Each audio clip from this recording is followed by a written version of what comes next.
Baik, Assalamualaikum warahmatullahi wabarakatuh. Selamat pagi. Perkenalkan, nama saya Dara Azhara. Saya sebagai moderator yang akan membawa alur acara pada hari ini. Puji syukur kita panjatkan kehadirat Allah Subhanahu wa Ta'ala yang memberikan kesehatan kepada kita semua sehingga kita bisa berkumpul di sini dalam seminar ASI eksklusif yang nantinya akan bermanfaat untuk kita semua.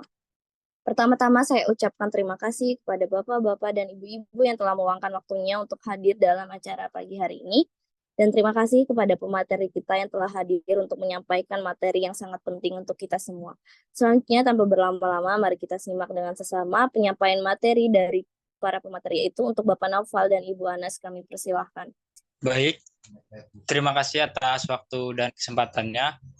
Mungkin saya akan langsung mulai menyampaikan materi. Untuk yang pertama bisa next.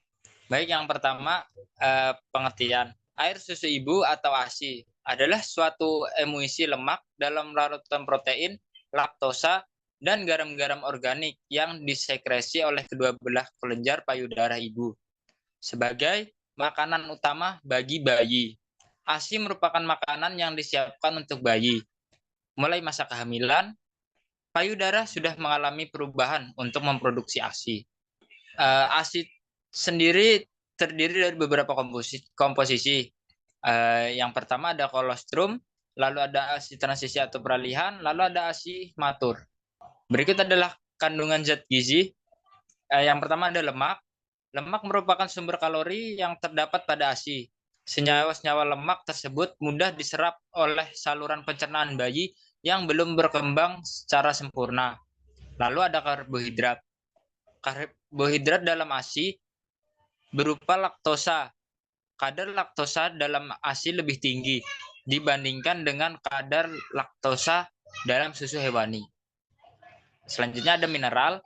Mineral utama yang terdapat dalam ASI adalah kalsium. Kadar kalsium ASI lebih rendah dari susu sapi, namun tingkat penyerapannya lebih besar. Lalu ada protein. ASI mengandung protein lebih rendah daripada susu sapi. Tetapi protein dalam ASI mempunyai nilai nutrisi yang tinggi dan mudah dicerna. Lalu ada vitamin. Kandungan vitamin yang terdapat pada ASI yaitu vitamin A yang berkisar antara 200 IU. Berikut adalah manfaat dan pentingnya ASI eksklusif bagi bayi. Yang pertama, mencegah bayi terserang penyakit. Yang kedua, mendukung perkembangan otak dan fisik bayi.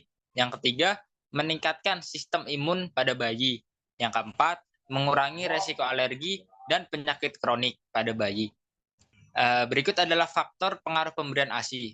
Ada beberapa faktor yang mempengaruhi perilaku ibu terhadap pemberian ASI eksklusif, yaitu pengetahuan, pendidikan, pekerjaan, dapat berpengaruh terhadap keputusan ibu untuk menyusui atau tidak. Tips memberikan ASI bagi ibu yang bekerja. Pertama, rutin dan konsisten memompa ASI dengan pompa yang tepat baik di rumah ataupun di kantor. Yang kedua, meminta dukungan serta kerjasama keluarga untuk pemberian ASI di rumah. Yang ketiga, jaga asupan gizi dan cairan ibu menyusui. Yang keempat, usahakan tetap menyusui secara langsung selama di rumah. Lalu yang kelima, relaksi dan hindari stres. Strategi pemerintah, program ASI eksklusif merupakan program promosi pemberian ASI saja pada bayi, tanpa memberikan makanan atau minuman tambahan lainnya. Kegiatan pelaksanaan peningkatan cakupan program ASI eksklusif di puskesmas-puskesmas berupa kegiatan penyuluhan atau sosialisasi yang dilakukan oleh bidan desa pada saat kegiatan posyandu tentang pentingnya ASI eksklusif. Ya, mungkin itu yang dapat saya sampaikan. Selanjutnya saya serahkan ke Ibu Anas. Ibu Anas, saya persilahkan. Baik, selanjutnya saya akan memberi kesimpulan mengapa strategi ini penting bagi kita. Jadi, manfaat dan pentingnya ASI eksklusif itu ada 4. Mencegah bayi terserang penyakit, mendukung perkembangan otak dan fisik bayi, meningkatkan sistem imun bayi, dan mengurangi risiko alergi dan penyakit kronik. Maka dari itu, kami menentukan strategi ini untuk dilaksanakan. Mungkin itu saja. Saya lanjutkan ke moderator. Baik, terima kasih untuk materi yang sangat luar biasa dari pemateri kita. Setelah ini kita akan buka sesi tanya jawab. Bagi yang ingin bertanya bisa mengangkat tangan atau raise hand dan ajukan pertanyaan. Baik, untuk saudari Novia dipersilahkan untuk bertanya. Baik, sebelumnya terima kasih atas kesempatannya. Perkenalkan, saya Novia. Saya dari instansi Poltekkes Kemenkes Kaltim. Jadi saya izin bertanya, Pak. Ini kan materinya mengenai ASI eksklusif. Ini bagaimana cara untuk melancarkan ASI sedangkan saya ini pekerja, Pak? Terima kasih. Untuk Bapak Nopal dipersilahkan untuk menjawab. Baik, terima kasih atas pertanyaannya Mbak Novia. Mungkin saya bisa menjawab.